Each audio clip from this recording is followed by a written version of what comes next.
পুজোকে কেন্দ্র করে একটা বন্ধু বান্ধব ইয়ার্কি মেরেছে, যে ইয়ার্কি মারতে গিয়ে এই ঘটনাটা ঘটেছে। গায়ে পেট্রোল ঢেলে পুড়িয়ে মারার চেষ্টার মতো মারাত্মক অভিযোগ। আগুনে পোড়ার যন্ত্রণায় ছটফট করতে করতে হাসপাতালে মৃত্যুর সঙ্গে পাঞ্জা লড়ছেন দগ্ধ ব্যক্তি। আর তারপরও তৃণমূল কাউন্সিলর কিনা বলছেন এটা হয়েছে রসিকতার ছলে। এটা রসিকতার কোনো জিনিসই নয়, ও যা করেছে এটা পুরো মারার একদম চেষ্টা। একজন গায়ে পেট্রোলটা দিয়ে দিয়েছে পেছন দিয়ে, আর একজন বিড়ি ধরাচ্ছিল তো ফাট করে দেশলাইটা জ্বালিয়ে দিয়েছে।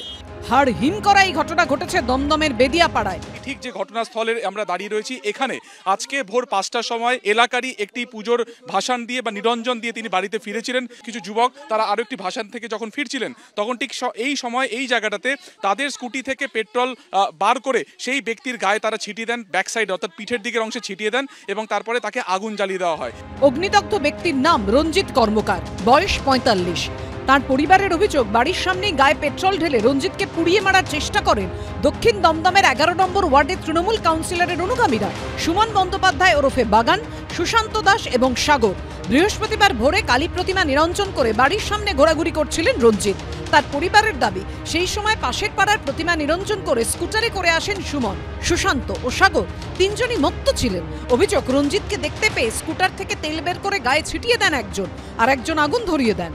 সুশান্ত, বাগান, সাগর এরা সব আমাদেরই পাড়ার সব দাদারই লোক আছে, টেমসি আমাদের বুবলাইদারই লোক। ওই হিসাবে কি বলবো, বুবলাইদাটা কে? আমাদের পাড়ার কাউন্সিলর আছে। আমার মতন ধরেন আরো অনেক ছেলে আছে, তো ওরা খুব পুষে আছে, তো ডাইরেক্ট ওদের কিছু বলতে হয় না, কারণ এখন ওদের মার্কেটে পাওয়ার আছে। মেন কথা, একটা মানুষের গায়ে পেট্রোল ছিটিয়ে আগুন জ্বালিয়ে দেওয়ার অভিযোগ। আর তৃণমূল কাউন্সিলর বলছেন এটা নাকি হয়েছে ইয়ার্কি মারতে গিয়ে।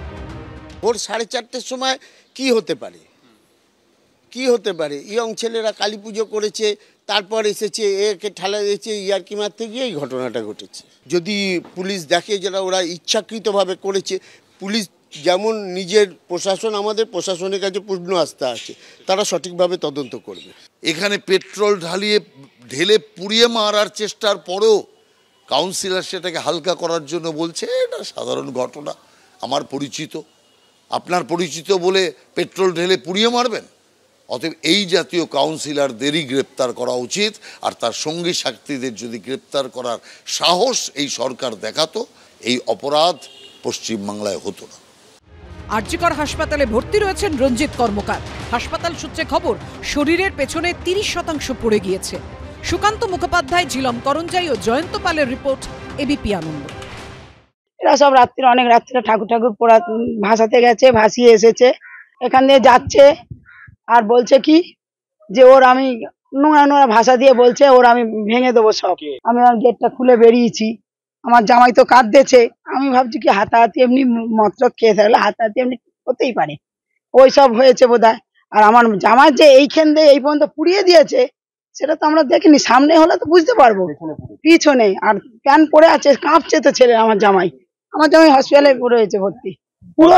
পুরো এইখান থেকে এই পর্যন্ত ঝলসে গেছে, পুড়িয়ে দিয়েছে পেট্রোল ঢেলে।